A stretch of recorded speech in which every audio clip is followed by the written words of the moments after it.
Klinik Asil TV, solusi sehat kita bersama.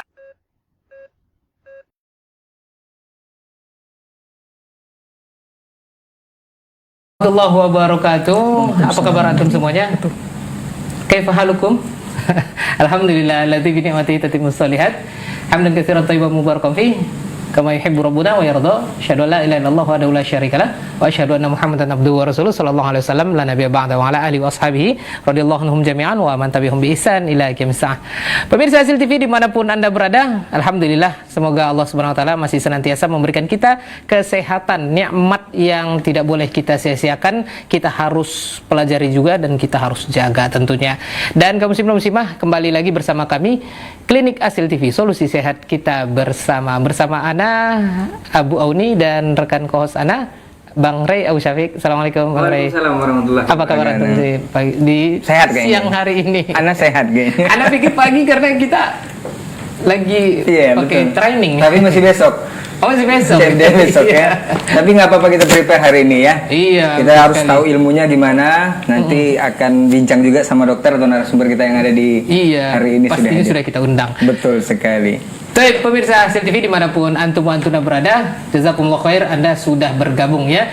Yang saat ini menonton kita di edisi hari ini Sabtu siang. Kita berada di tanggal 3 Muharram 1446 Hijriah.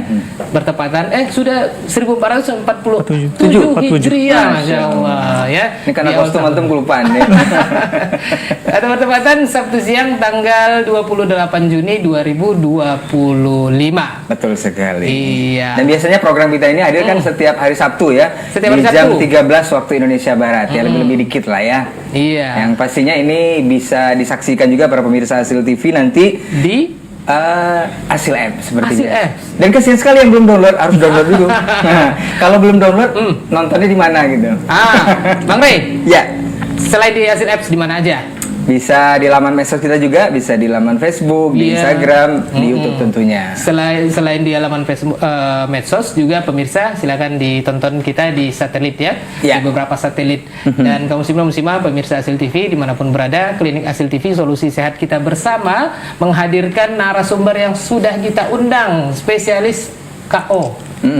Antum udah KO belum ya? Belum. Ana kalau dibalik jadi aneh lagi ya. Iya. Oka nggak mungkin ya. Iya. Langsung saja Bang Ray Abu Syafiq. Iya. Kita ngobrol ya.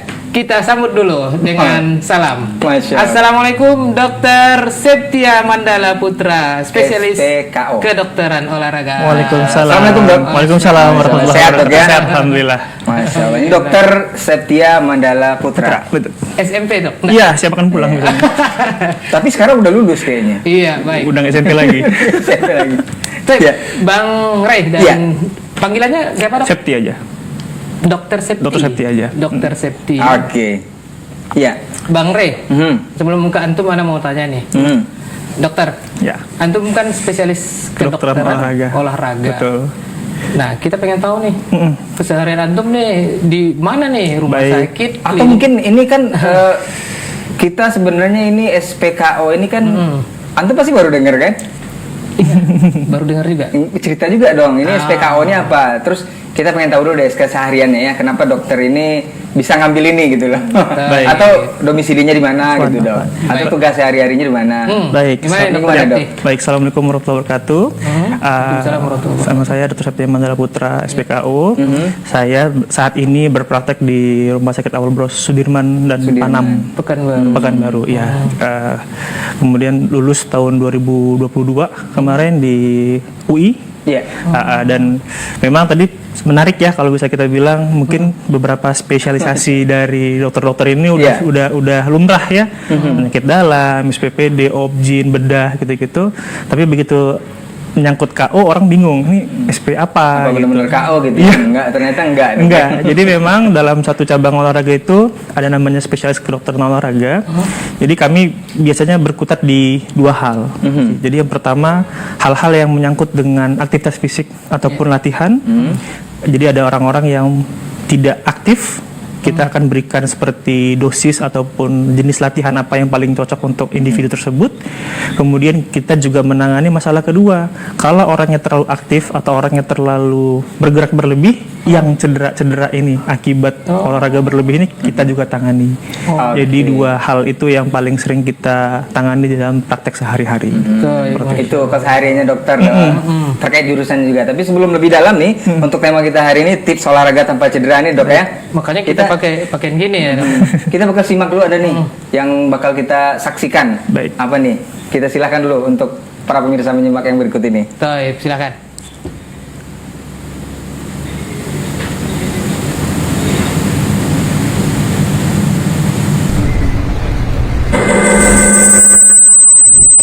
Olahraga adalah salah satu cara terbaik untuk menjaga kesehatan tubuh. Tapi tahukah Anda, tanpa persiapan dan pengetahuan yang benar, olahraga justru bisa beresiko menyebabkan cedera. Cedera saat olahraga bisa terjadi kapan saja, bahkan pada aktivitas yang terlihat ringan sekalipun. Mulai dari kesleo, kram otot, hingga masalah sendi. Penyebabnya banyak faktor. Tidak melakukan pemanasan, gerakan yang salah, atau memaksakan diri saat tubuh belum siap. Karena itu, penting mengetahui tips olahraga tanpa cedera. Seperti pemanasan, minimal 5 hingga 10 menit. Kenali batas kemampuan tubuh dan selalu perhatikan teknik yang benar. Jangan lupa, konsumsi air putih yang cukup agar tubuh tetap seimbang saat berolahraga. Jadi, olahraga itu sehat, tapi harus dengan cara yang benar. Nah, untuk mengetahui tips lengkapnya, mari kita bahas langsung bersama dokter di Klinik Asil TV. Solusi sehat kita bersama. Bersama ya? Iya. Dan ternyata bisa loh kita olahraga itu tanpa cedera. Tapi bisa juga olahraga membuat cedera. Nah itu Bisa. dia, itu akan kita bahas nanti ya. Baik. Tapi terkait dengan tema kita hari ini ya Bu Uni, ternyata ada beberapa mitos yang berkembang di tengah masyarakat dong terkait olahraga ini. Benar. Ini bakal kita simak dulu mitos-mitosnya seperti apa dan langsung kita konfirmasi sama dokternya. Sama langsung. dokternya Betul langsung. sekali. Ya, spesialis lagi. Iya. Baik, SPKO Dokter ya. Septi, kita lihat Mitos ini dia yang ada. mitos yang pertama. Baik. Baik, mitos yang pertama. Iya, mitos ini bagaimana nih maksudnya nih? Semakin Semakin sering sering olahraga, olahraga, makin kecil Risiko cedera. Ini betul apa betul ini? Nah, kalau Gimana nih, Dok? Ya, coba kita bedah dulu ya, kita Betul, coba breakdown betul, Dok. sedikit Iya. ya. Semakin Jadi sering olahraga. bahasanya semakin sering kita berolahraga, semakin kecil kita untuk bisa cedera. Gitu. Sebenarnya sih ya mitos, karena kita harus bisa pastikan dulu. Saya kalau mau tarik ke belakang, kita punya 3 termin nih, Akhi. Jadi ada namanya aktivitas fisik, ada namanya latihan fisik, dan ada namanya olahraga. Nah, 3-3 ini sering kebalik. Kalau aktivitas fisik ini kayak kita sekarang nih lagi duduk, lagi beraktivitas, lagi duduk, nyapu, ngepel, tidak ada kegiatan yang melebihi daripada itu intensitasnya. Kegiatan sehari-hari. Iya. Kemudian ada namanya latihan fisik. Latihan fisik itu aktivitas fisik yang ada dosisnya. Sama kayak obat, ada tuh dosisnya. Jadi yang kita katakan exercise ataupun olahraga selama ini tuh ternyata itu latihan fisik ternyata. Oke. Jadi kita kalau kita tahu terminnya, maka kita akan gampang nanti untuk bisa melakukan latihannya.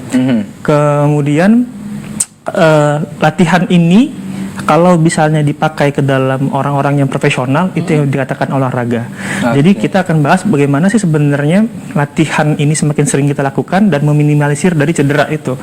Kalau memang latihan fisiknya overload, terlalu berlebih, ya tidurnya kurang mungkin nanti, intensitasnya tinggi, itu akan malah lebih tinggi risiko cederanya.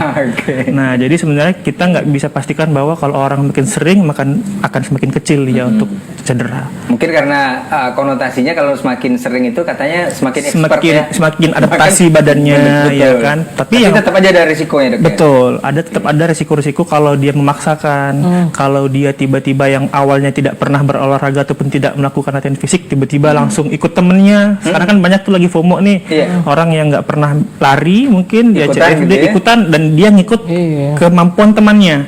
Sementara dia sama sekali belum pernah ngelakuin lari, mungkin lari 5 kilo, 10 kilo, datang temennya ngajak, yuk kita lari, diajak langsung 10 kilo. udah. Tumbang. Besoknya langsung pegel-pegel, sakit lututnya segala macam seperti itu. Iya. Jadi berarti ini mitos atau fakta nih dok? Mitos.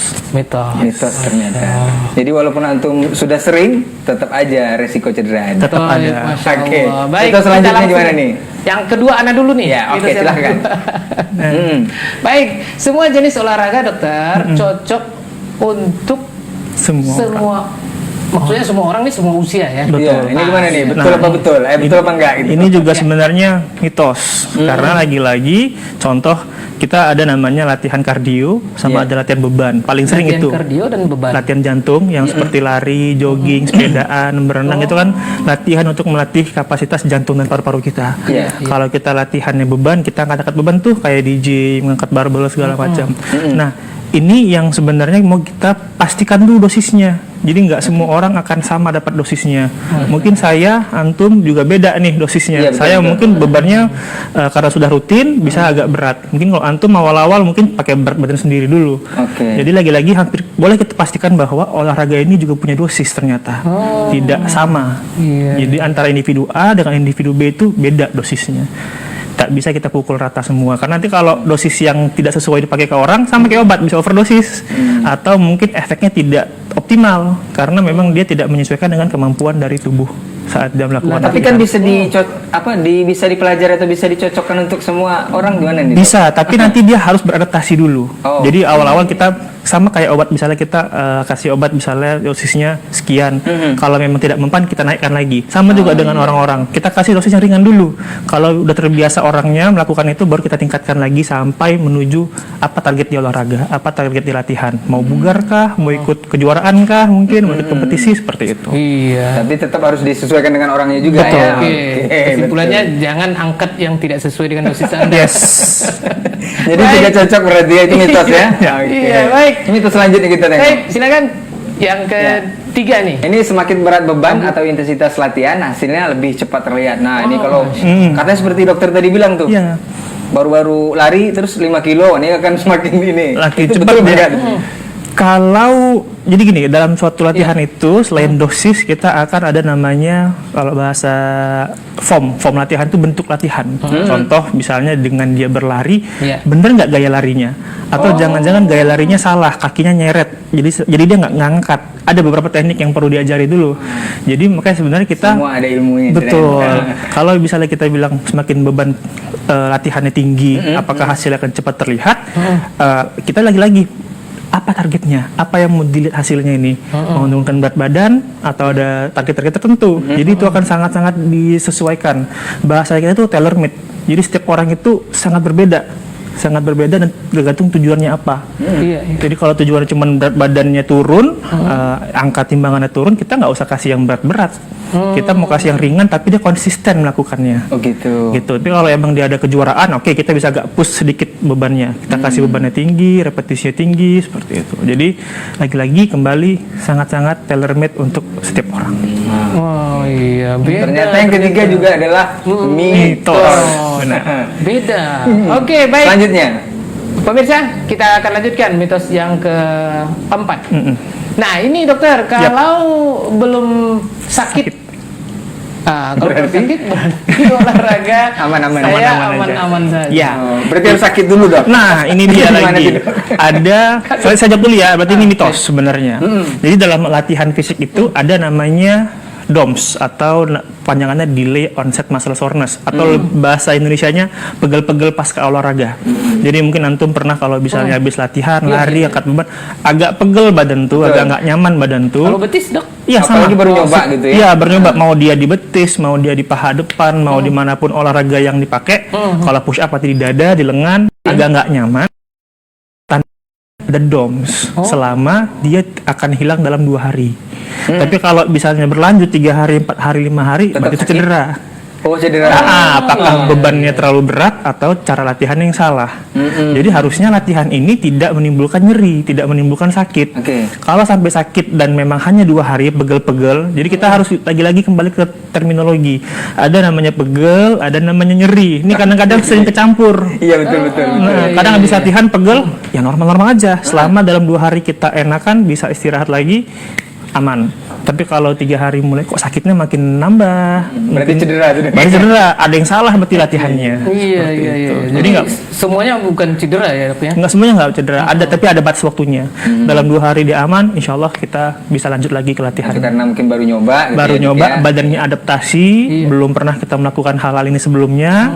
Jadi badannya adaptasi dulu nih. Ada rebekan-rebekan otot kecil tuh yang terjadi. Baru agak asa pegel-pegel, tidur bagus, makannya bagus, aman harusnya. Biasanya ngangkat beban kehidupan. Nah, Iya. itu tiap hari kayaknya tuh kalau gitu. Ini beda lagi nih. Iya. Jadi ternyata 4 tadi itu mitos gitu ya. Baik, Masya Allah. Bang Rey Abu Syafiq, Iya. semakin seru perbincangan kita bersama Dr. Iya. Septi ya. Hafizahullah, beliau adalah spesialis Kesehatan. Kedokteran olahraga. Kedokteran olahraga. Susah Kesehatan ya. Iya. Kedokteran olahraga. Baik pemirsa Hasil TV dimanapun berada, kita akan lanjutkan bincang-bincang kita. Kita dengarkan dulu pesan-pesan berikut ini. Tetap bersama kami di Klinik Hasil TV untuk melanjutkan program Talkshow Kesehatan Klinik Hasil TV. Solusi sehat kita bersama. Solusi sehat kita bersama.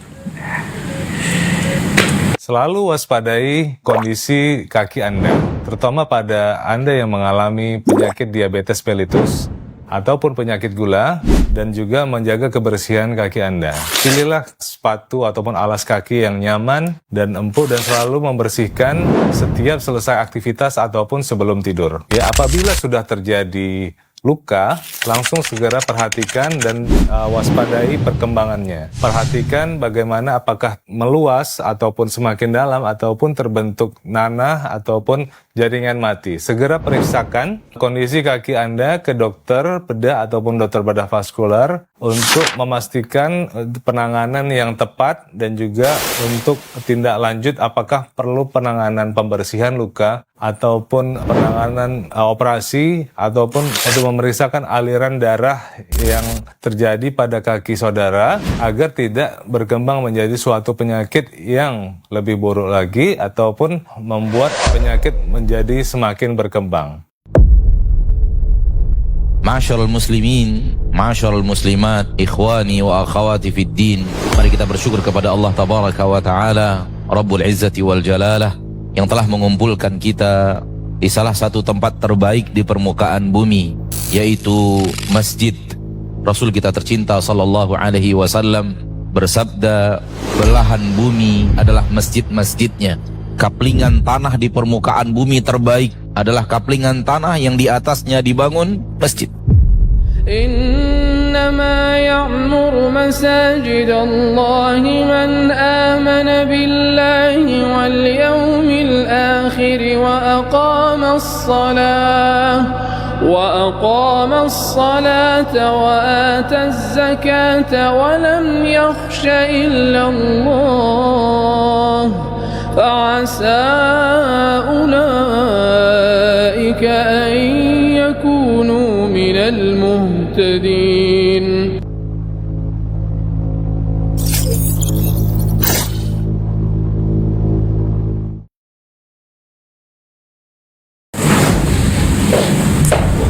Klinik Hasil TV, solusi sehat kita bersama. 2, 1. Ya baik pemirsa Hasil TV dimanapun berada, alhamdulillah ahlan wa sahlan kami ucapkan bagi anda yang mungkin baru bergabung ya. Nah yang baru bergabung kita ingatkan ya, bagi antum yang baru bergabung ini ada dokter kita. Nah ini perdana di Klinik Hasil TV. Nah mungkin pemirsa kan lihat SPKO ini apa nih? Ini spesialis tinju gitu enggak ada. Bukan ya. Bukan. Nah, SPKO-nya adalah spesialis kedokteran olahraga. Ini baru perdana di Klinik Hasil TV ya, insyaallah. Yang kita bahas sekarang ini adalah tips kesehatan atau jangan olahraga. Cedera.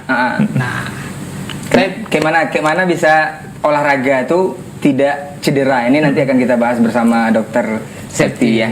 Dan untuk antum yang ingin bergabung langsung untuk bertanya langsung, silahkan ke 0811-755-0606. Kita juga mengucapkan jazakumullah khairan untuk KDMI ya. KDMI, Komunitas Dokter Mengaji Indonesia. Jazakumullah khair. Betul sekali. Salah satunya KDMI Dokter Septi. Iya. Iya, amin. Mudah-mudahan istiqomah mengaji ya dokter. Insyaallah. Amin.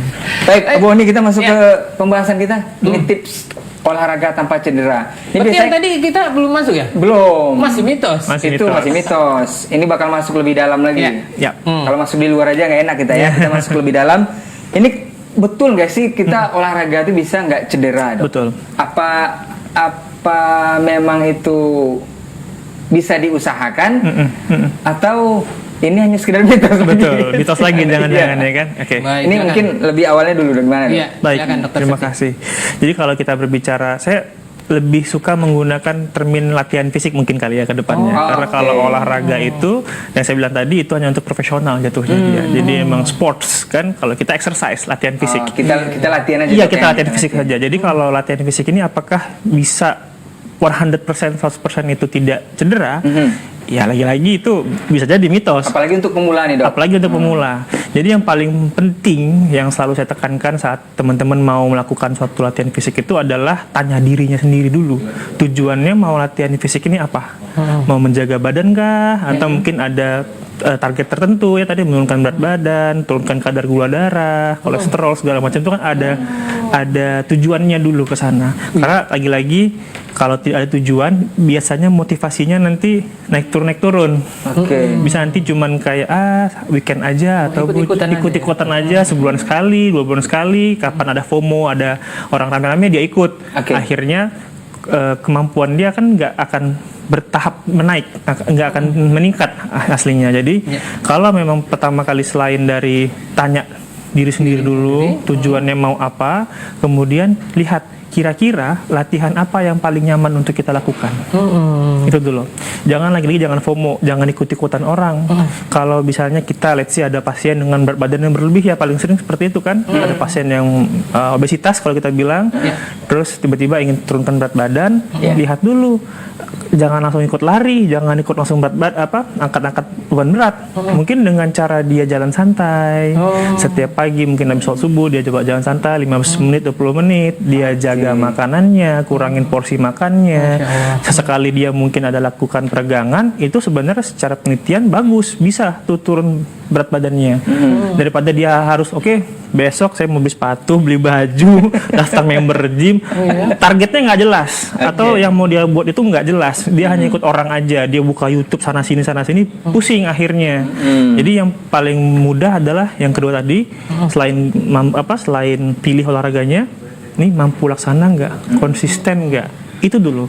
Karena kalau tujuannya tadi, Dok, ya? Iya, dengan tujuan tadi. Kalau sudah konsisten, latihannya dia senangi, terus dia nyaman melakukannya, itu akan lebih aman insya Allah untuk orang-orang yang ingin melakukan suatu olahraga atau latihan fisik. Seperti itu. Kalau Dokter Septi sendiri, kalau sekarang apa nih? Nah, boleh nggak? kalau saya yang lagi di ini ya, betul. exercise-nya lagi dirutinkan, Dok, ini. Betul. Kalau saya memang dari dulu sukanya latihan beban. Gym lah ya, nge-gym gitu. Sekarang lagi lari lah, lagi ikut lari karena ada mau Bayangkara Run kan kita di sini. Jadi sebenarnya paling aman tuh konsepnya 2 digabungkan, latihan beban, latihan kardio yang saya bilang tadi untuk jantung paru, kemudian terakhir ada yang kita lupa tuh latihan peregangan. Iya, stretching. Yes, jadi 3, kardio, latihan beban sama peregangan. Peregangan itu sebenarnya banyak orang hanya dipisah-pisah. Jadi nggak langsung dalam satu set dia ngelakuinnya, nggak apa-apa. Yang penting ada dalam 1 minggu itu kita melakukan 3 jenis latihan ini. Masya Allah. Begitu. Jadi sebenarnya sih nggak harus nguyuh. Kalau mau supaya nggak cedera, ya tadi ikutin dulu step by stepnya. Udah ngerasa enak, udah ngerasa nyaman, mau ditingkatkan silahkan. Oke, tadi sudah diberitahukan oleh dokter ini tipis-tipis ya tentang step-stepnya ya. Benar. Ini ada namanya sebelum olahraga itu kan ada stretching atau pemanasan. Betul. Ini seberapa pentingnya sih pemanasan itu? Kan ada juga orang tuh yang biasanya kalau olahraga kan, nih seperti yang udah diceritakan tadi, lari tuh kelihatan temennya lari, udah kita lari aja gitu. Iya, ikut jadinya. Belum apa-apa udah lari gitu kan? Betul. Bukannya sampai di ujung, habis tumbang gitu. Betul. Itu seberapa penting itu, Dok? Sangat penting. Pemanasan ini, Dok. Jadi dalam kita melakukan suatu latihan fisik, kita bagi 3 komponen lagi. Yang pertama ada namanya pemanasan, warming up ya, warming up dulu, pemanasan. Kemudian latihan inti. Latihan itu inti itu tadi mau dia lari, mau dia angkat beban, mau dia renang, pokoknya latihan intinya. Terakhir pendinginan. atau cooling down. Oh, setelah Apa latihan sama inti. dengan peregangan tadi, Dok? Nah, orang jadi mispersepsi. Jadi kalau dalam peregangan yang awal itu warm up itu sebenarnya kita mengcopy paste gerakan dari latihan inti tapi dengan dosis yang kecil. Oke. Contoh, misalnya kita mau lari, latihan intinya kita lari nih, warm up-nya kita jalan dulu aja santai, jangan langsung lari. Atau kalau mau squat atau sekedar mengaktifkan Dia jinjit. lari juga cuma dalam bentuk yang pelan. Iya, pelan, Tetap jalan cepat ya. misalnya. Nah, nanti latihan intinya baru dia berlari. Nanti di cooling down-nya dia boleh tuh jalan santai lagi. Itu paling gampangnya lah. Jangan pakai motor pulang. Kadang-kadang kan habis nanti dia Sama oke. bohong gitu berarti. Dia warming up kan, dia jalan santai, terus tiba-tiba dia lari nih. Habis lari dia nggak cooling down. Makan seblak dia, beli minum langsung tanpa ada di akhir dia tanpa ada cooling down. Itu efek nggak, Dok? Ngefek ya? Di awal mungkin badannya akan rasa santai-santai aja. Iya, betul. Lama-lama dia 1 bulan, 2 bulan tuh malah ngerasa kok mau latihan ini jadi sakit-sakit badannya, jadi nggak nyaman. Karena kan tubuhnya kan diberikan beban terus tuh tanpa ada pendinginan dan pemanasan yang proper. Dan banyak juga secara statistik itu angka cedera terjadi di 3 hal itu. Orang nggak pemanasan cedera latihan inti. Orang yang tidak cooling down di akhir nanti pas next session dia mau latihan lagi cedera lagi. Jadi sangat penting dua hal yang sebelum kita masuk ke latihan inti tadi. Sama kayak inilah mungkin kita kayak sholat sunnah ya mungkin awalnya ya. Ada rawatibnya dulu dia pemulaan Ada sama ba'diyah akhirnya. dan qobliyahnya. Iya, Betul. Habis itu langsung ke ini wajibnya gitu. Itu buru-buru kayaknya dia. Tapi dalam kondisi-kondisi tertentu. Betul, ya. ya. Masya Allah Bu, ini ternyata semua ada ilmunya ya. Semua. Jangan Perasaan aja langsung ke Kita pernah mengalami itu ya. Betul. Kalau tadi kan dokter kan ngangkat beban tuh. Kalau kita kayaknya beban juga nih, beban hidup dia terus. Baik, Oke, Dokter. next. Gimana nih Abu nih? Septi dan juga Bang Ray Abu Syafiq. Iya. Nah, bagi kaum muslim dan muslimah kita ingatkan lagi nih Yang ingin bertanya Iya. langsung ya terkait tema hari ini ya yang mungkin dalam sudah menjalani latihan sekian lama. Iya.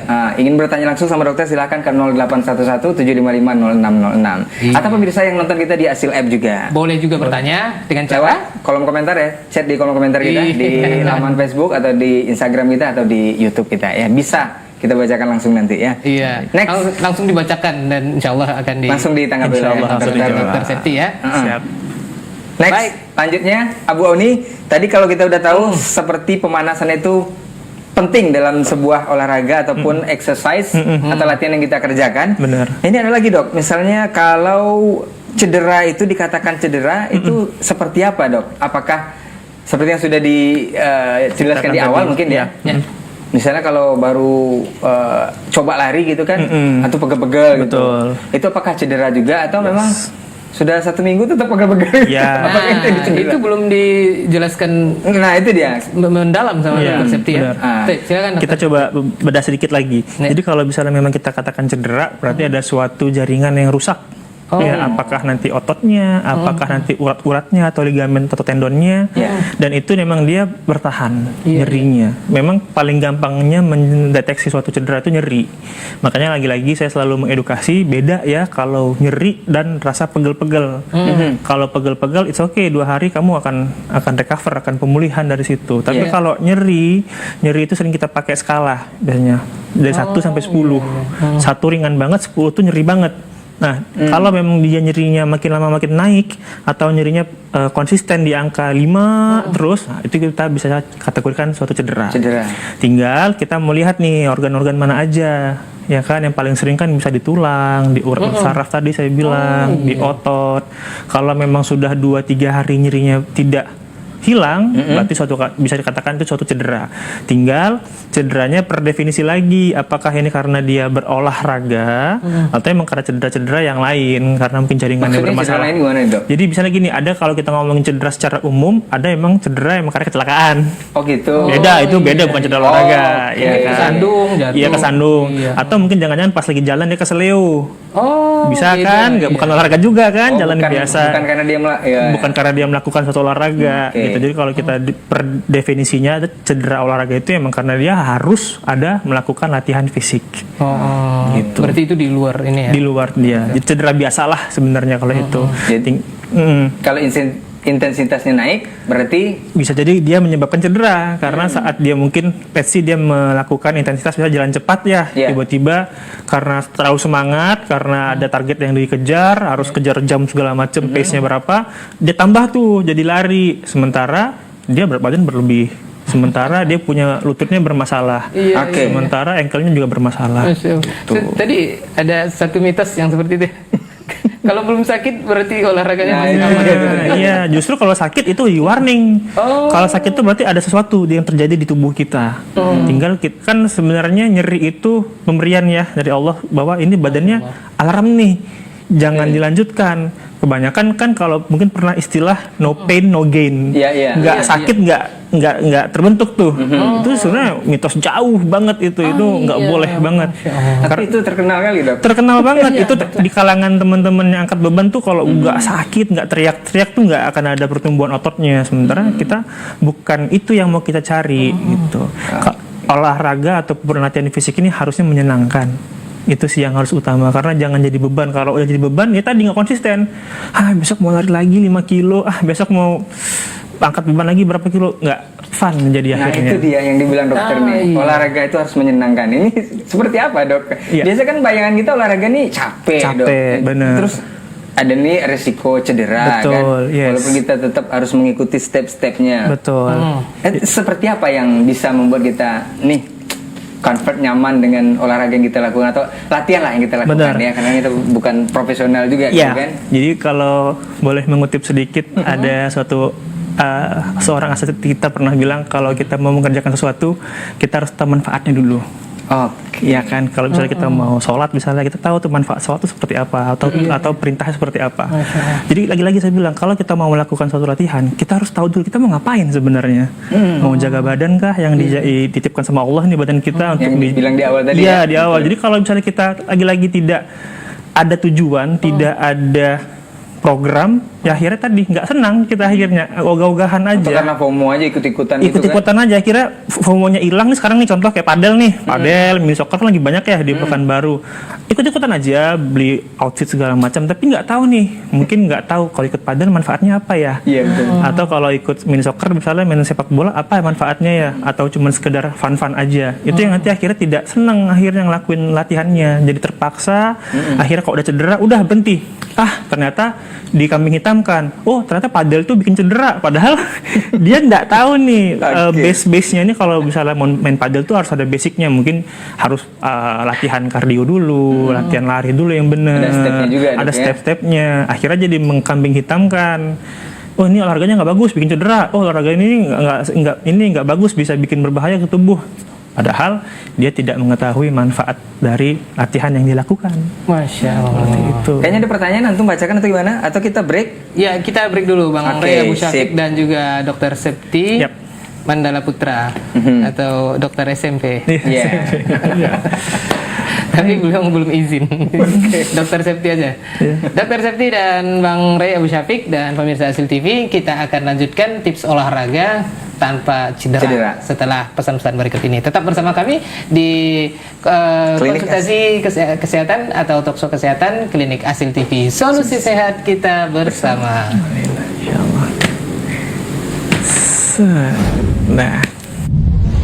Klinik Asil TV, solusi sehat kita bersama. Rokok atau vaping?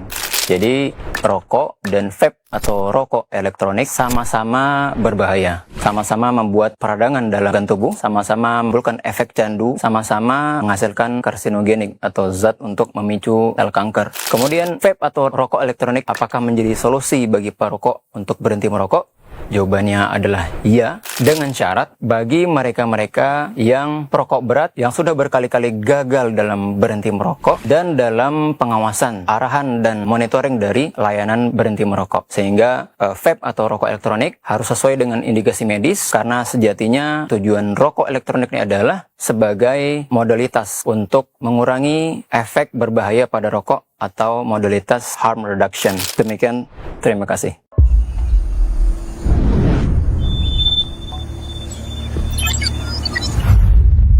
Alhamdulillah, wassalatu wassalamu ala rasulillah. Ini kedatangan saya kedua di Markas Sunnah Nusantara Al-Hijrah di Pekanbaru. Bahwa di sini ada masjid yang demikian besar yang insya Allah bisa menampung ribuan jamaah untuk kegiatan kaum muslimin, juga kegiatan pendidikan yang diselenggarakan di Markas Sunnah Nusantara ini. Sampai saat ini yang mungkin sudah setahun yang lalu di lantai 2 belum bisa dipakai, baru bisa dipakai di lantai 1 di lantai basement untuk kegiatan kajian. Harapan dari penyelenggara semoga ini bisa segera diselesaikan, terutama untuk yang rooftop, sehingga bisa dimanfaatkan untuk lantai di bawahnya. Bagi Bapak Ibu yang barangkali ingin terlibat dalam kegiatan wakaf untuk masjid Markas Sunnah Nusantara Al-Hijrah, masih punya peluang yang cukup besar. Siapapun bisa menyumbangkan dananya dengan nilai berapapun. Semoga kita punya tabungan yang lebih abadi dan termanfaatkan dengan maksimal. Karena insya Allah di bawah kegiatan yang diselenggarakan oleh Al-Ustadz Maududi Abdullah, kegiatan di Markas Sunnah ini cukup aktif. Dan Masya Allah tadi jamaahnya juga cukup banyak. Mereka berharap semoga bisa memiliki tempat yang lebih representatif untuk aneka kegiatan sunnah di Pekanbaru dan sekitarnya. Barakallahu fikum. Wassallallahu ala nabiyina Muhammadin wa ala alihi wa sahbihi wasallam.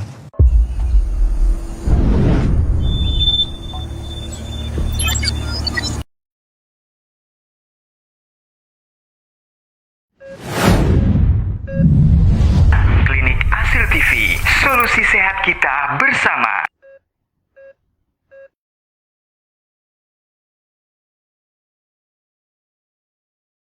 Ya, baik pemirsa Hasil TV dimanapun antum berada, masih bersama kami, Ana Abu Auni dan juga Bang Ray Abu Syafiq. Nah, kita masih di klinik Hasil TV. Solusi sehat kita bersama. Baik pemirsa Hasil TV dimanapun berada, mudah-mudahan kita masih semangat ya. Iya. Karena kita masih bersama dokter kita ya, Dokter Septi ya, spesialis kedokteran olahraga. Spesialis kedokteran olahraga. Nah itu dia. Iya, spesialis beliau itu KO ya. KO. Tapi kita nggak KO loh. Kita bakal dibuat survive dengan yang kita bincangkan untuk hari ini. Ini terkait bahasan kita sebelum break tadi, Anda jadi lupa kalau misalnya untuk olahraga ini yang tanpa cedera ini, kalau untuk yang udah usia-usia di atas 30-an, 35-an atau 40-an atau bahkan 50-an gitu, apakah malas olahraga dok misalnya gitu, atau malas latihan fisik lah, biasa-biasa aja gitu. Apakah ada tipsnya? Apakah memang harus dianjurkan atau boleh juga untuk berolahraga rutin ini atau latihan rutin ini? Ini seperti apa dok? Kan Dokter Septi. Baik, setuju. Ini untuk lansia nih. Tapi bukan Bang Ray ya. Kita mau kayaknya ya. Lansia yang lain mungkin kali ya. Kalau Bang Ray pasti sehat. Masya Allah. Jadi kalau kita ngomongin lansia, biasanya akan tertuju pada usia di atas 60 tahun. Tapi memang angka harapan itu makin lama di Indonesia ini makin turun. Betul. 50 tahun, 40 tahun mungkin udah mulai pegel-pegel, sakit pinggang. Akhirnya bisa kita kategorikan nggak cuma lansia saja yang butuh latihan. Pokoknya udah sering ngapal keluhan obat lah ya. Nah, udah mulai tahu nih obat pegel nih, ini udah tahu tuh gitu, benar. Jadi sebenarnya semakin kita lanjut usia, semakin bertambahnya usia kita, itu kita punya otot akan hilang, akan susut. Jadi yang perlu kita tahu bahwa kita di tubuh kita ini ada selain daripada tulang, ada otot juga. Jadi tulang yang membentuk struktur, otot yang memperkuatnya. Jadi kalau boleh dibilang tuh kayak tulang-tulang beton gitu. Nah, semen itu yang akan memperkuatnya. Semakin kita lanjut usia, bertambahnya usia 30 tahun, 40 tahun, 50 tahun, itu otot makin hilang. Sehingga kalau nggak kita latih, akan banyak tuh penyakit-penyakit yang berhubungan dengan tulang atau sendi, atau kita bisa bilang muskuloskeletal lah ya. Apakah nanti rematik, radang sendi, mulai pagi-pagi agak sakit-sakit nih lututnya. Terutama kalau pada lansia, kita sering bilangnya radang sendi di lutut, OA, osteoartritis lutut. Makanya semakin kita bertambahnya usia, kita harus melakukan latihan fisik, terutama memang latihan beban, supaya ototnya dilatih, ototnya dirangsang, supaya nanti pas makin usia 60-70 tahun tuh nggak makin susut ototnya. Sehingga memang anjurannya lagi dari WHO atau dari beberapa organisasi bahwa memang harus latihan beban. Cuma kan agak klise ya, kita bilang nanti orang-orang tua kita, Pak, Bu, nge-gym ya Bu ya, gitu, agak, apa dulu nih nge-gym gitu kan. Tapi lagi-lagi latihan beban itu harus mindsetnya tidak harus pakai alat dari luar, tidak harus pakai barbel, tidak harus pakai alat-alat yang Kalau kita bilang fancy lah ya, alat yang mahal gitu, tubuh kita sendiri kan udah punya bebannya. Kita bisa pakai namanya body weight training. Contoh nanti kita bisa duduk berdiri, itu kan akan melatih otot paha, otot betis.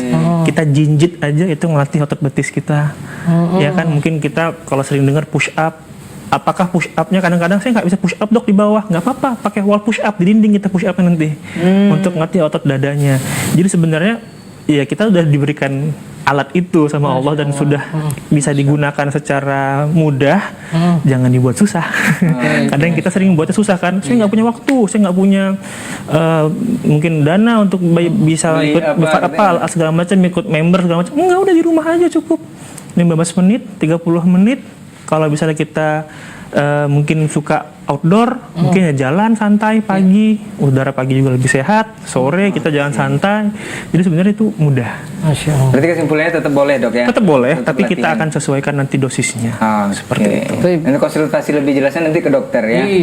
Spesialis kesehatan atau dokter olahraga. Kalau di kedokteran olahraga sendiri, bagaimana dokter menyikapi kita berjalan di pagi hari? Misalnya ini kan kita sholat subuh nih. Betul. Kalau misalnya masjidnya dekat nih, apa harus keliling? Ya. Atau ada 1 kiloan lebih gitu. Nah, jadi memang rata-rata kita tidak merekomendasikan gini. Yang penting adalah lakuin dulu. Gitu. Lagi-lagi orang akan terjebak berapa jaraknya, berapa lama durasinya, pakai sepatu apa ya yang cocok, yang enak gitu. Sementara kita kalau belum pernah dilakukan akan rasa nggak nyaman. Atau bahasanya kebanyakan mikir gitu. Iya. Udah buat aja dulu, jalan santai dulu, lihat oke nggak lama, mungkin boleh pakai jam lah untuk lihat berapa lama durasinya. Kalau setengah jam sudah nyaman, oke boleh ditambahkan lagi 45 menit. Nambah 45 menit, tambah lagi 1 jam. Udah 1 jam mentok nih, saya udah nggak bisa lagi nih 1 jam. Boleh tadi jalan santai, jadi jalan cepat. Boleh. Jadi sebenarnya itu akan beradaptasi. Tubuh kita ini sangat pintar, sangat bisa merespon keadaan-keadaan tertentu. Apalagi kalau kita kasih latihan dengan dosis yang baik ya, itu lama-lama akan bugar sendiri. Nah kebanyakan kan kita susahnya begitu, udah mikir banyak tadi, kemudian kita nggak tahu ini saya mau jalan untuk apa. Tujuannya nggak jelas, nggak tergambar, nggak jadi action ya. Nggak jadi, bener. Makanya jangan banyak pemikiran, bener. Yang pastinya berjalan ke masjid itu menggugurkan dosa-dosa. Masya Allah. Melipat gandakan pahala ya dokter. Betul. Makin jauh lagi jaraknya kan, makin enak sebenarnya. Seperti itu. Yang pastinya kalau dokter bilang tadi nggak usah kebanyakan mikir, kalau di sini harus banyak bertanya. Iya. Bagaimana caranya? Bertanya di 0811-755-0606, boleh langsung nelfon dan insya Allah langsung ditanggapi atau direspon oleh dokter kita yang ada. Atau kita bacakan dulu pertanyaan yang udah masuk di dalam WhatsApp kita. Bang Ray. Kita coba bacakan yang pertama dulu. Baik. Izin ya dok ya. Assalamualaikum warahmatullahi wabarakatuh dok. Dok, saya beberapa hari lalu baru mulai olahraga lagi setelah lama nggak aktif. Nah, ini dia nih. Kemudian saya masih terasa nyeri, terutama waktu digerakkan atau naik tangga. Rasanya kayak otot kaku dan ngilu. Tapi nggak sampai bengkak atau lebam. Saya penasaran kalau ototnya masih nyeri gini, sebenarnya boleh nggak sih saya lanjut olahraga lagi? Soalnya takut makin parah atau malah cedera. Betul. Kira-kira perlu nunggu sampai benar-benar hilang dulu nggak nyerinya dok? Baik. Jadi kalau biasanya ada pertanyaan gini, saya suka nanya balik nih biasanya. Bagusnya ditelepon tuh dok ya? Iya, makanya ditelepon. Jadi kalau bisa dibilang saya baru melakukan olahraga lagi sebelumnya dia tidak aktif, kita kan harus tahu dulu dia ngapain. Bener ya? Maksudnya olahraganya apa? Iya, dia olahraganya apa? Gitu ya? Kalau ternyata dia larinya nge-push, ya berarti resiko, jelas. Resiko pertama karena dia belum pernah aktif, tiba-tiba menjadi aktif dan berlebih. Aktifnya dia mencoba untuk misalnya lari, terus berlarinya yang tidak dengan kemampuannya dia. Pasti itu kan kita udah ngobrol tadi, risikonya di situ satu. Kalau ternyata mungkin dia melakukan itu dan tidak ada nyeri, tidak ada lebam, biasa dan memang spesifiknya di bagian lutut, kita bisa berpikir bahwa ada struktur yang terganggu nih, apalagi sudah mulai agak lama kan nyerinya ini terjadi gitu. Ini juga menjadi perhatian untuk kita dan untuk edukasi ke teman-teman bahwa kalau memang nyerinya tadi, kita kan belum berbicara penanganan ya tadi, kita hanya berbicara kalau 2 hari, 3 hari, kalau 2 hari dia hilang akan aman, tapi kalau 3 hari dia merasa nyerinya masih ada, kita masih bisa memberikan penanganan nih, boleh dikompres pakai air dingin dingin atau kompres dingin kalau kita bilang, dan itu bisa diberikan 10 sampai 15 menit ya bisa diulang tuh per 8 jam. Jadi sehari mungkin bisa maksimal 4 kali sehari. Dan itu pun punya batas. Cuman boleh sampai 5 dan 7 hari. Batasnya seminggu deh paling maksimal. Kalau memang masih Lepas sakit, itu gimana, Dok? berarti dia ada masalah, bener-bener masalahnya nggak hilang di situ, harus dikonsulkan, harus kita periksa, mau kita ronsen mungkin atau kita coba cek ya untuk pastinya. Jadi dengan pertanyaan seperti ini, saya harus ngapain? Kalau boleh saya kasih saran, tunggu dulu seminggu atau tunggu 5 hari deh ya. Kalau nyerinya udah mulai bagus, tidak ada nyeri lagi, oke, aman. Boleh dia olahraga lagi ataupun latihan lagi, tapi lihat dosisnya lagi. Kalau yang kemarin dia dosisnya terlalu tinggi, sekarang coba turunkan dulu deh. Iya. Berarti kalau dia mulai lagi, dia harus balik ke dosis paling rendah dulu. Iya, itu dia. Baru naik pelan-pelan. Nggak tahu, masalahnya dulu dia kan udah sampai sekian jarak tuh, mulai langsung gitu. Betul. Enggak, ya, Dok, ya? Banyak kan gitu teman-teman kita mungkin yang tadinya aktif, terus mungkin karena pekerjaan, karena rumah tangga segala macam, jadi nggak aktif lagi nih. Pekerjaannya sibuk 2 bulan, 3 bulan, 4 bulan. Terus dia karena ngerasa, dulu saya juga aktif kok. Pas mau mulai lagi dia main hantem aja kayak dosis dia kemarin kan. Karena dia mikir, dulu bisa kok. Nah, padahal dia lupa dia sudah tidak aktif berapa lama. Tetap harus ulang lagi.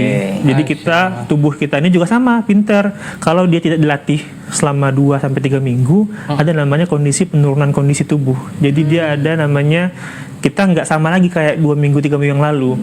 Jadi kita harus tetap melatihnya. Maka saya bilang tadi, latihan itu tidak harus setiap hari, tetapi konsisten. Berarti dia balik ke pengaturan awal ya, Dok? Iya, settingan awal. Factory dia. Benar.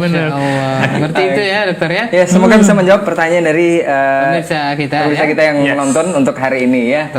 Anda lanjut nih, Bang Ray. Betul, silakan Abu Auni. Dokter, ini ada pertanyaan lagi nih. Boleh. Pertanyaan kali ini dari Syabab. Pemuda berusia 18 tahun. Nah, saya laki-laki usia 18 tahun dan jujur saya agak kepikiran, Dok, soal tinggi badan saya yang masih 165 cm. Baik. Saya pernah baca di internet kalau stretching bisa bantu menambah tinggi, apalagi kalau rutin dilakukan tiap hari. Nah, akhir-akhir ini saya mulai rajin stretching tiap pagi dan malam. Kayak cobra stretch, kemudian hedging dan pose yoga tertentu, tapi saya masih ragu beneran bisa nambah tinggi nggak ya? Apalagi saya udah lewat masa puber. Betul. 18 sudah lewat ya? Iya, 18 Oh iya. Stretching ini benar-benar efektif atau cuma bantu melenturkan badan aja nggak, Dok? Saya pengen tahu apakah masih ada kemungkinan buat nambah tinggi badan di usia saya sekarang. Terima kasih. Ini pertanyaannya cakep nih. Kalau boleh ada hadiah dikasih. Jadi sebenarnya kalau kita berbicara pertumbuhan ya, biasanya kami akan berkolaborasi dengan dokter anak karena ini kan merupakan tumbuh kembang. Tapi berdasarkan pengalaman saya di umur 18 tahun itu biasanya kita sudah berhenti untuk tumbuh. Tulang-tulangnya sudah menutup. Berarti itu keumuman, Dok? Udah keumuman. Sekitar kelas 3 SMA ya, Dok? Ya, sekitar 17-18 tahun tuh SMA kelas 2, kelas 3 juga banyak pasien yang kita lihat sudah mulai agak lambat ininya tumbuh spike-nya. Paling gampangnya itu kan di SMP ya. Di SD kelas 6 sampai SMP kelas 2 tuh paling tinggi-tinggi, cepet dia tuh ininya, kelihatannya, busnya terus itu. Jadi memang kalau boleh dibilang akan banyak mitos yang nanti kita temukan di pasaran, pakai obat inilah, ditarik-tarik lah, susu A, susu B lah untuk bisa buat tinggi itu. Sebenarnya kalau dari dokter anak sendiri, teman saya pernah bilang anak-anak itu tumbuhnya itu maksimal ya sebelum usia puber dia tadi. Jadi kalau udah umur 17 tahun, apalagi kalau kita X-ray di lengannya ataupun di lututnya, kita punya namanya tulang tumbuh. Jadi kalau tulangnya sudah nutup, itu sudah nggak bisa tumbuh lagi. Jadi itu secara objektif. Mungkin kalau kita bilang bisa, tapi kita coba X-ray, kalau udah tutup udah kita bilang ke pasiennya. Maksudnya mungkin yang bisa itu dipaksakan gitu, enggak juga. Enggak akan nambah juga. Kalau disuntik hormon, Dok? Sama juga. Kalau mau pas kecil, pas dia masih usia muda, itu pun beberapa teman-teman dokter anak nggak menyarankan untuk kasih hormon. Ya harus cek dulu lah ya, banyak case-nya. Jadi sebenarnya kalau mau tumbuhnya tulangnya lebih tinggi itu ya di umur SD SMP dia harus maksimalkan di situ asupan proteinnya, asupan kalsiumnya, olahraganya yang benar gitu, karena Kalau tadi benar stretching bisa untuk melenturkan. Itu semua general lah ya. Kita usia dewasa muda, anak-anak, lansia bisa. Tapi kalau untuk memperpanjang ataupun bisa meninggikan tinggi badan sebenarnya ya kita di mitos. Akhirnya orang akan terjebak di situ. Dan lagi-lagi kita juga punya namanya prediksi genetik. Jadi kalau misalnya orang pengaruh, kalau ada itu, kalau boleh teman-teman bisa search di Google, itu ada namanya kalkulator tinggi badan dari Dokter Anak Indonesia. Jadi kita tinggal masukkan tinggi badan orang tua kita, ayah ibu, kemudian kita masukkan jenis kelamin, keluar prediksinya. Jadi kita kalau sudah misalnya prediksinya 170 sampai 180. Kalau kita sudah masuk di prediksi awal, udah nggak usah takut. Yang kita takutkan kalau dia prediksi di bawah itu. Itu yang mungkin pernah dengar juga teman-teman, stunting. Betul. Gagal tumbuh. Nah, kalau dia memang tidak masuk ke dalam itu yang kita katakan berbahaya. Tapi stunting ini kan balik lah, Dok. Kan? Dia akan terus sampai nanti remaja berkelanjutan, dia nggak akan tinggi. Gitu, dia terhambat karena mungkin asupan ininya nutrisinya kurang bagus, gitu seperti itu. Dan genetik ternyata berpengaruh juga ya. Sangat berpengaruh. Masa bapaknya 160, anaknya tiba-tiba 200. Nah, itu dia. Kalau nggak bisa, prestasimu tinggi kan, Bang Rey ya. Atau amalnya gitu ya. Betul. Masya Allah. Bang Rey Musyafiq dan juga Dr. Septi Andala Putra. Ya. Kita akan kembali. Kita break dulu ya. Sabar dulu ya. Oke. Masih banyak pertanyaan nih. Sabar. Pemirsa juga sabar ya. Insya Allah kita akan lanjutkan. Kita dengarkan kembali pesan-pesan berikut ini. Kita break dan kita lanjutkan Klinik Asil TV. Solusi sehat kita bersama.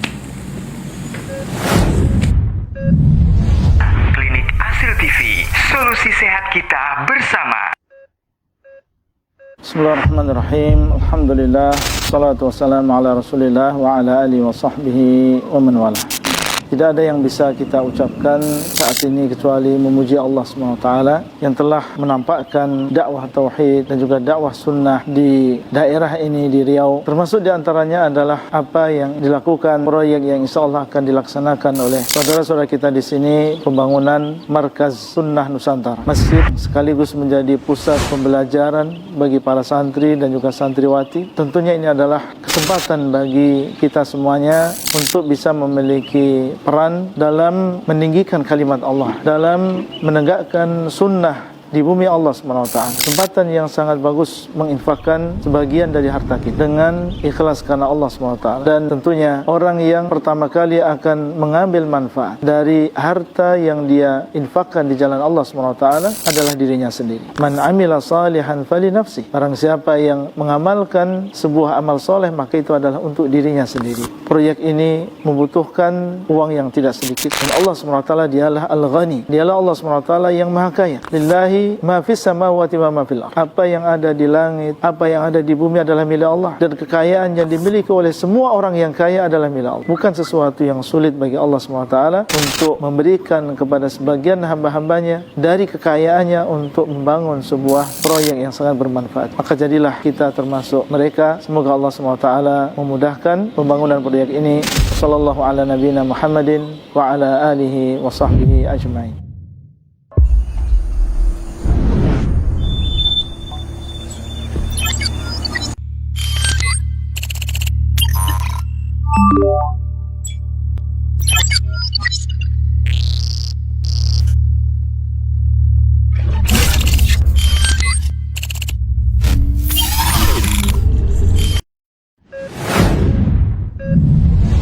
Klinik Asil TV, solusi sehat kita bersama.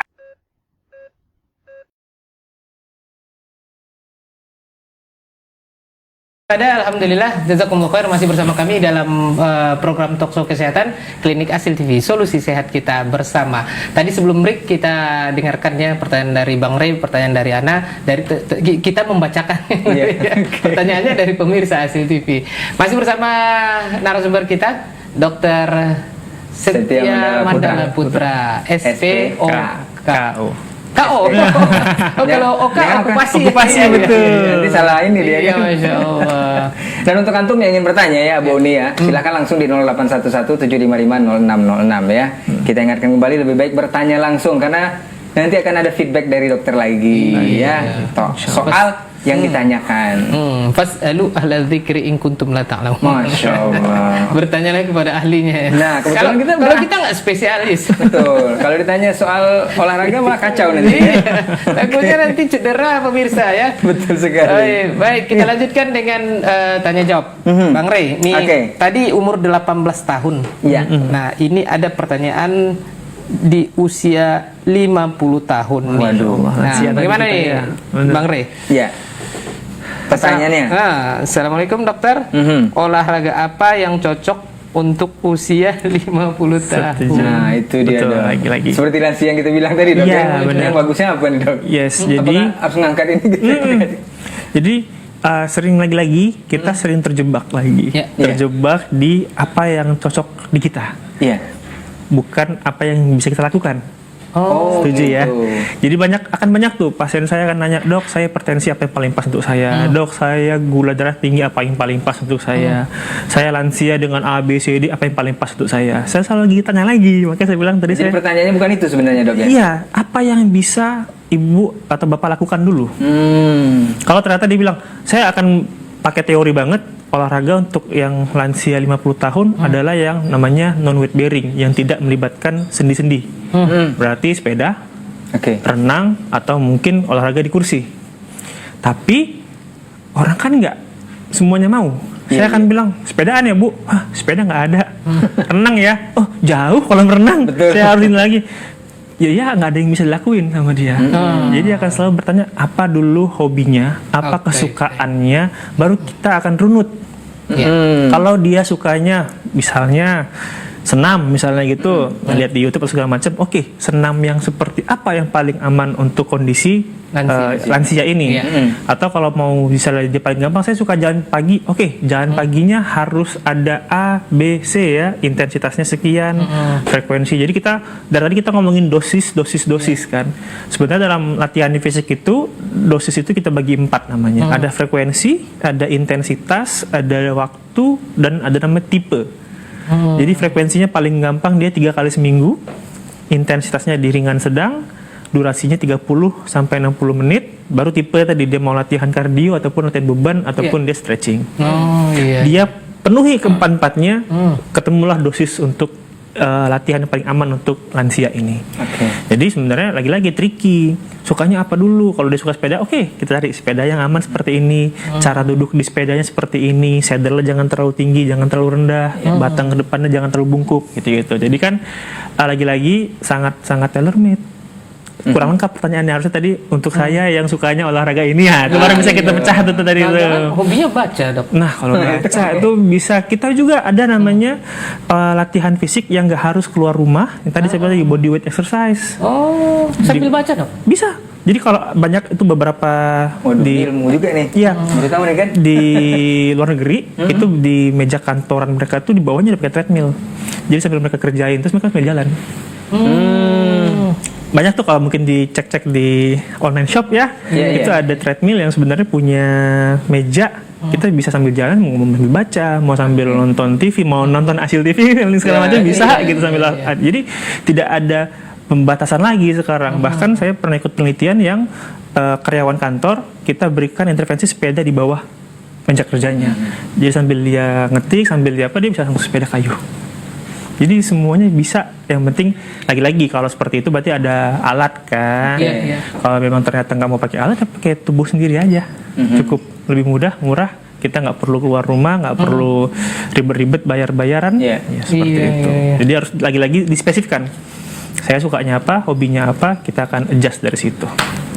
Bukan olahraga yang cocok untuk saya, tapi apa yang bisa lakukan gitu ya. Yes. Dan sambil nonton hasil TV bisa juga. Insya sehat gitu ya.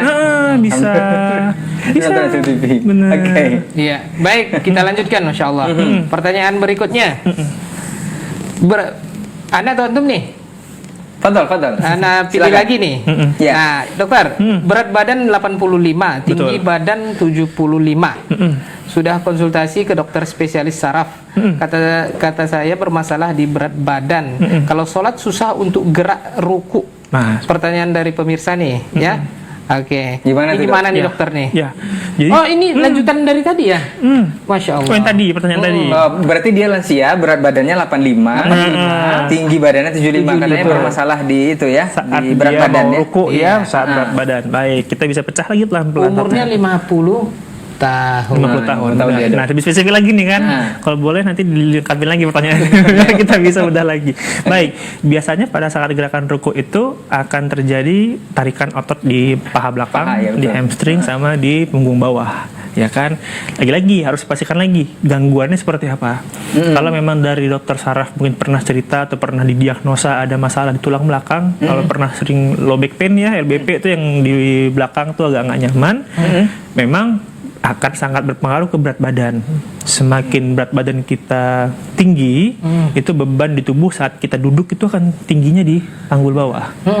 Itu kalau kita berdiri bebannya akan di lutut. Iya. Nah, jadi sebenarnya berat badan berlebih ini nggak ada menang-menangnya, akan memberikan efek negatif terus ke badan kita. Jadi kalau misalnya memang permasalahannya di saraf belakang, di jepitan saraf ataupun ada jepitan otot, memang solusinya harus turun berat badan. Harus berkurang berat badannya. Apakah nanti dia melakukan latihan yang kita bilang tadi ada dosisnya atau mungkin ngejaga makanan. Iya. Diet gitu Dok ya? Diet ya, makanya kan beberapa adalah macam-macam diet, ada yang bilang intermittent fasting, ada mungkin orang bilang ada motivasinya puasa Senin Kamis tapi biar turun berat badannya gitu. Banyaklah motivasi. Maka saya bilang balik lagi motivasinya apa, tujuannya apa. Tinggal nanti akan menyesuaikan dia mau ngapain sih sebenarnya. Dia mau lakuin apa. Kalau memang ternyata masalahnya di LBP yang saya bilang tadi memang harus turun berat badan. Atau dia bisa lakuin penguatan untuk di bagian belakang atau otot belakang sama stretching. Oke. Gitu. Jadi kembali lagi kalau dengan berat badan 85, tinggi badan 175, itu sudah kategorinya berat badan berlebih. Ya kan? Kalau untuk umur 50 tahun? Sama. Jadi kita ada IMT namanya, indeks massa tubuh, kita lihat dari berat badan dan tinggi badan. Kalau paling gampangnya itu tinggal dikurangin aja. Kalau dia 175 kurang 100, berarti berat badan idealnya harus 75 kilo. Berarti kan dia lebih nih 10 kilo. Iya betul. Nah, paling mudahnya itu ya. Jadi tinggal dia harus turunkan lah minimal ke 80 atau ke 79 supaya gangguan di tulang belakangnya aman. Ini kan asumsinya dia tulang belakang. Nggak spesifik kan tadi pas saat gerakan rukunya sulitnya di mana. Kalau emang ternyata dia punya cedera di paha belakang, mungkin ada otot yang robek mungkin atau mungkin kurang lentur.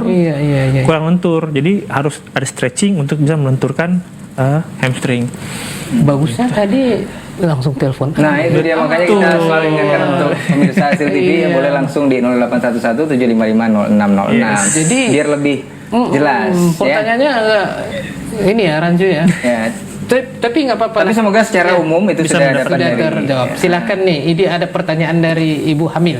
Masya Allah. Pemirsa. Ini kira-kira dokter bisa jawab nggak ya? Kita coba aja ya. Insya Allah. Insya Allah. Ini. Ya. Bismillah. Assalamualaikum dok. Saya sedang hamil dan mulai merasa khawatir. Karena bayi itu belum masuk panggul.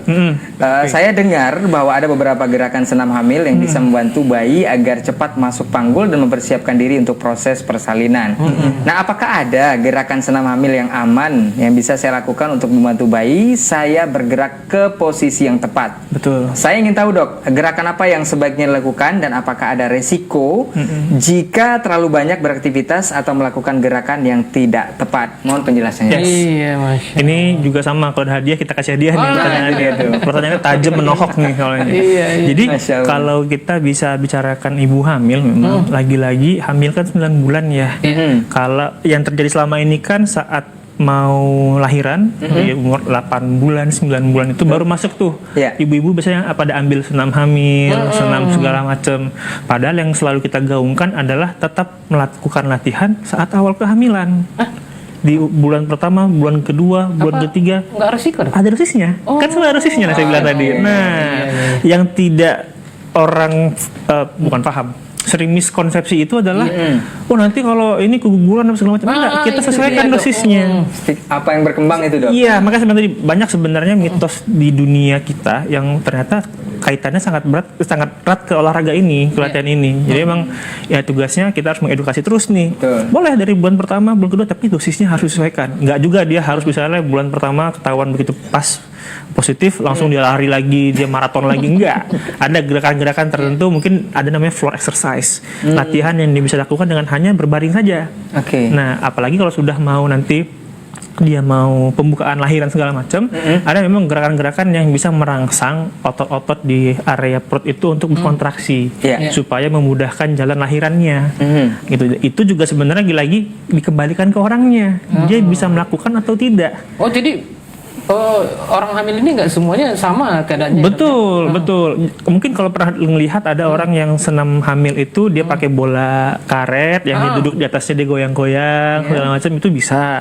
Atau mungkin dengan secara floor exercise tadi dia tiduran, dia cuma ngangkat panggulnya, itu bisa. Jadi apalagi kan dengan kondisi orang hamil kan berbeda-beda. Besarnya janin segala macam itu membuat dia kesulitan gerak atau tidak. Kalau memang bisa, kita boleh kasih floor exercise untuk mempermudah persalinannya gitu. Tapi memang lagi-lagi dikombinasi ke dokter obgyn. Kalau memang ternyata belum masuk ke PAP, kita ngomongnya pintu atas panggul, bayinya masih belum ini. Nah, apakah perlu diberikan obat-obatan untuk merangsang kontraksi dari ininya, rahimnya, agar bisa mudah untuk keluarnya. Lagi-lagi latihan ini bukan menjadi yang utama, tapi menjadi faktor suportif aja, pendukung seperti itu. Semoga bisa menjawab dari pertanyaan Ibu tadi, apalagi yang sedang hamil untuk hari ini. Kita doakan juga mudah-mudahan kelancaran proses persalinan. Masih banyak sebenarnya dok ingin ditanyakan, tapi Bu Auni, nah itu dia. Kita dibatasi waktu. Sebenarnya kita nggak mau dibatasi waktu ya, karena banyak yang akan kita tanyakan. Mungkin terakhir Bu Auni, kita bakal tanya sama dokter nih tips. Apa nih, Bang Rey? Konkretnya tentang olahraga tanpa cedera nih dok. Baik. Fadhol dok. Ya, jadi saya akan selalu kembalikan lagi ke para pemirsa yang ingin melakukan suatu olahraga ataupun latihan fisik. Yang pertama, tahu dulu kondisi tubuh kita. Apakah banyak kan kita gini, saya mungkin itu akan kembali ke saya nggak pernah mungkin ngecek kolesterol saya, gula, mungkin karena saya ngerasa dokter saya aman-aman aja lah gitu. Tapi kita harus persiakan juga, karena makin kesini mungkin dari makanan yang masuk, dari stres yang ada, itu sangat mempengaruhi kepada kebugaran kita. Pastikan dulu tubuhnya sehat, mungkin minimal cek tensi secara teratur, manual yang bisa ke klinik atau ke rumah sakit gitu ya, cek tensinya. Jangan-jangan kita selama ini nggak sadar udah punya darah tinggi, terus kita ujuk-ujuk saya mau latihan, saya mau olahraga, langsung kenceng, bahaya. Jadi masalah ke jantung juga nanti akhirnya. Pastikan kondisi tubuhnya aman, kondisi tubuhnya fit, kemudian pilih latihan yang paling disukai dulu. Yang kira-kira ini kalau hobinya apa, kalau sudah hobi lakukan secara konsisten. Konsisten itu akan panjang, kita akan bicara mungkin step by step, jangan langsung tinggi, pelan-pelan dulu, jangan langsung FOMO ikutin orang. Yang penting kita bisa ngelakuin dalam seminggu sekali juga nggak apa-apa, nanti bulan depan naik 2 kali seminggu, naik nanti 3 kali seminggu, sampai akhirnya kita melakukan latihan ini setiap hari. Seperti itu. Oke, jazakallah khair untuk tipsnya. Mudah-mudahan ini bisa bermanfaat dan pasti ada ilmu untuk kita semua pemirsa Asil TV yang menyimak kita untuk kesempatan hari ini ya Bu Auni ya. Khususnya untuk antum yang sudah bertanya langsung melalui laman media sosial kita juga, atau langsung ke nomor WhatsApp kita di nomor yang sama yang sudah kita sebutkan tadi. Tapi sepertinya dok bakal kesini lagi kayaknya. Insya Allah. Kalau dia insya Allah dengan tips-tips yang berbeda mungkin ya seputar kedokteran olahraga. Tadi kita pakai ini kirain disuruh praktek ya. Kali suruh ini gerakan pertama loh gitu ya, 1, 2 gitu kan ya. Ya, Fadhol Bu Auni. Baik, Bang Rey Abdul Syafiq dan juga Dr. Septia Mandala Putra, spesialis kedokteran olahraga. Jazakumullah khair untuk antum semuanya yang tergabung dalam KDMI, Komunitas Dokter Mengaji Indonesia. Jazakallah khair kita ucapkan sekali lagi untuk Dr. Septi, dan juga kita akan lanjutkan nih Bang Rey. Klinik Asil TV setiap hari Sabtu jam 13 waktu Indonesia Barat hanya di Asil TV. Bisa antum saksikan melalui Asil Apps, media sosial, dan beberapa satelit. Barakallahu fikum pemirsa Asil TV dimanapun berada. Insya Allah kita akan lanjutkan klinik Asil TV di kesempatan berikutnya dengan narasumber yang lain dari KDMI. Dan mohon maaf atas kesalahan dan kekhilafan. Ana Abu Auni dan rekan Ana Abu Syafiq. Kami undur diri dan pamit. Dan kita tutup dengan doa kafaratul majelis. Subhanakallahumma wa bihamdik asyhadu an la ilaha illa anta astaghfiruka wa atubu ilaik. Wassalamualaikum warahmatullahi wabarakatuh. Waalaikumsalam warahmatullahi wabarakatuh. Alhamdulillah. Klinik Hasil TV. Sehat kita bersama. Ini ada.